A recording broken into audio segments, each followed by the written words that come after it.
So we got another one. It's another Smith & Wesson revolver. And part of where some of our confusion or difficulty, not our confusion, but our difficulty in getting things for you guys to see is I got a whole pile of Smith & Wessons in here that we can time. But you guys have already seen it. It's the same thing. So watching me time 10 Smith & Wesson revolvers, you're not going to learn anything, right? So we're trying to find new things every single time. So this one's in for a couple different things. The big one is the customer brings in and he's like, man, every once in a while you push the thumb lever and it won't open. See, you can see this one, it does not open. He's like, now you can pound on it and force it. I'm like, well, you probably don't want to be forcing it. And of course, I knew right exactly what it was, is his extractor rod had come unscrewed. And maybe I screwed it the wrong way. But when those come unscrewed, it backs up against the barrel lug here. It'll still spin, you can still fire it, you just can't empty it. When you push this forward, the little bolt stays inside the extractor rod. So one of the things we're going to want to do is tighten our extractor rod, but I'm going to do that last. I'm just giving you a rundown of what's going on. Sometimes they'll come in and that's the complaint. The other thing I noticed right off the bat is we're a little loose on our crane. So we're going to align our crane. We're good up and down, but we're a little loose right there. You can see a gap. Let me get a pointer out here. So I'm pulling the cylinder closed. You can see we're tight here. Now when I push the cylinder like I'm trying to open it, we have a gap.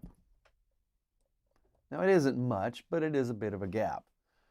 And then honestly, our inshake's pretty good. So, crane alignment, and then tighten our extractor rod. So the first thing I'm going to do is take this screw out, because when I go to tighten the extractor rod, I'm going to have to take the cylinder out.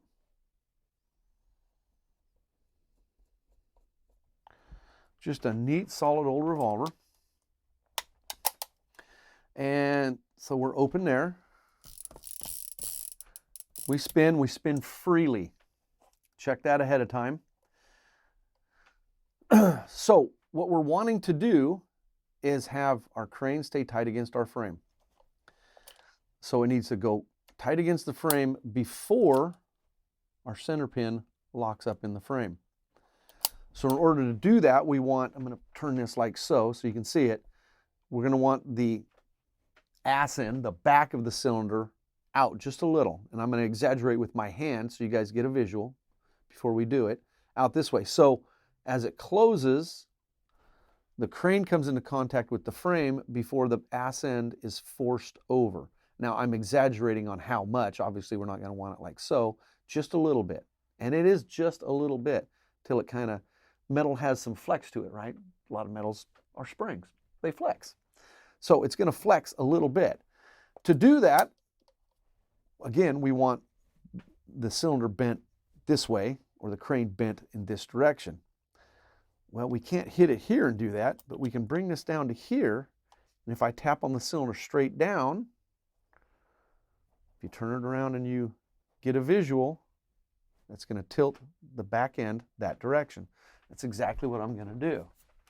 With a little mallet and not a ton of pressure, give it a little hit.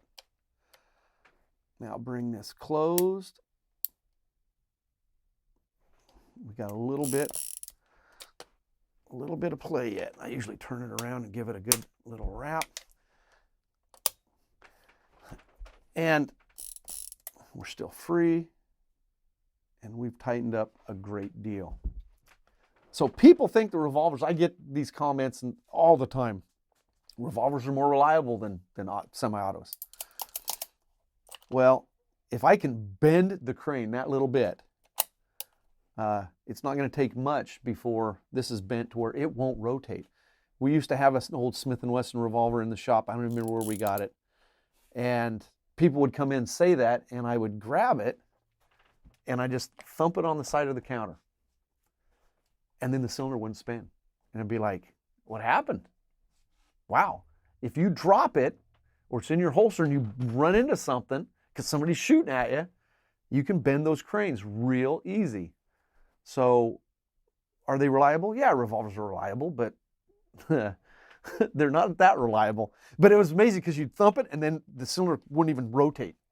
You couldn't, sometimes it'd be difficult to open, and their eyes would get great big and they're just like, oh my word, you know? And I'm like, that's how soft they are. Things bend and move. So I digress. Got a little bit of flex there still. I'm gonna go a little bit more.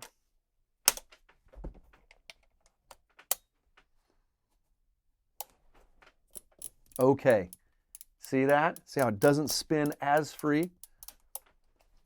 And we're definitely tight. So essentially, I went a little bit too far. Now I might be able, I wanna make sure that this guy is still snug and that that's not what's causing our bind. It's got a little bit of a bind. So now I need a shim, something non-marring to put between the crane and the frame to give it a light. So now I'm trying to bend it back, right? Because I went just a little too far. And you saw how light I hit that. I didn't hit it very hard. Goes along with my story.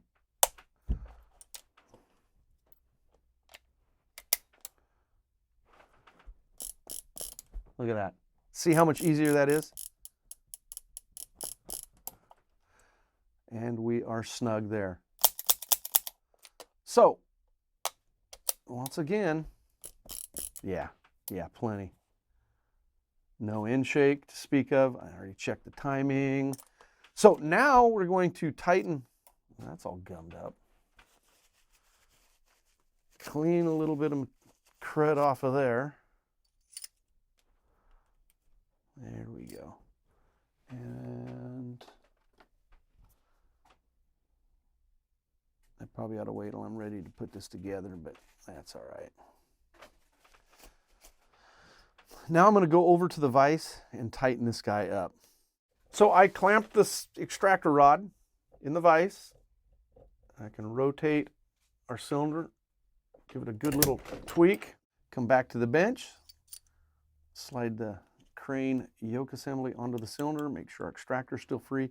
Now make sure that I can't grab this and unscrew it by hand. Give it a good little tweak in the vise, put it in there, double check our crane, double check for end shake, check for end shake again, 3, halfway through, virtually no end shake. So there we go. Quick and easy and dirty and something new, something a little different, which is what we want to give you guys. But you got to remember that a lot of times what I'm doing is repetition, timing and removing end shake on a Smith & Wesson revolver, lining the crane. All right, you know, how many times do you guys want to see that? You know, honestly, one time does it. Once you got it, you got it. You know, that kind of thing. So, I mean, as we get other things, obviously, and we have the time and opportunity, and Robert's schedule and my schedule match up, we want to bring you guys these things. But a lot of times, there's, you know, a 2-day project. Well, we're not going to film that, you know. That's not practical. That's just not. So, when we get these things, we will try to show you as best we can, and hope you guys liked it. Quick and easy and dirty.